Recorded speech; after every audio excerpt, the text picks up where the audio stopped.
नमस्कार। कभी शादी घर का उत्सव हुआ करती थी, आज वह इवेंट बन गई है। कभी आंगन में मंडप सजा करता था, अब रिसोर्ट और 5 स्टार होटल बुक होते हैं।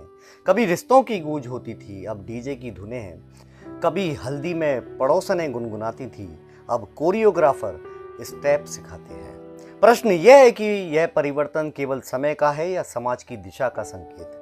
पुरानी शादियों को याद कीजिए, मोहल्ले का हर घर सहभागी होता था। कोई पंडाल बांधता था, कोई बर्तन लाता था, कोई दूल्हे के स्वागत की तैयारी करता था।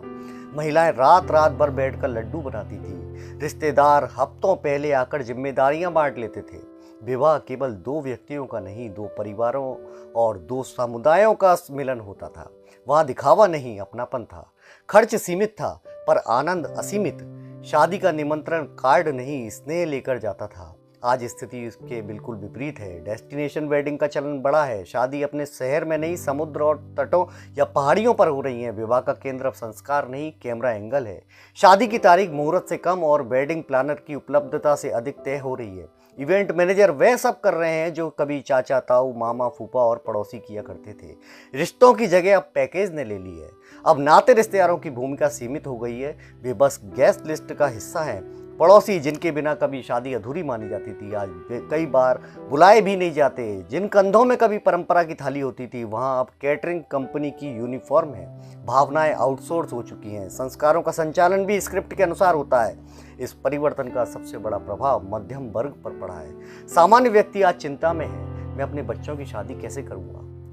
समाज ने विवाह को प्रतिष्ठा और स्टेटस से जोड़ दिया है। तुलना का जहर घर घर में फैल चुका है। फलां की बेटी की शादी में 5 सितारा होटल में हुई, फलां ने विदेशी डेस्टिनेशन चुना, फलां ने फिल्मी सितारे को बुलाया। अब शादी नहीं, प्रतिस्पर्धा हो रही है। यह प्रतिस्पर्धा केवल आर्थिक नहीं, मानसिक भी है। पिता अपने सामर्थ्य से अधिक खर्च करने को बाध्य हो रहा है। कर्ज लेकर शादियां की जा रही हैं ताकि समाज में मान बना रहे। क्या यह वही भारत है जहां विवाह को 16 संस्कारों में एक पवित्र संस्कार माना गया, जहां विवाह का उद्देश्य केवल प्रदर्शन नहीं, धर्म, अर्थ, काम और मोक्ष की जीवन यात्रा का प्रारंभ था।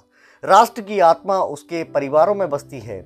जब परिवार ही दिखावे की संस्कृति के दबाव में टूटने लगे, तो क्या यह सामाजिक विकृति का संकेत नहीं?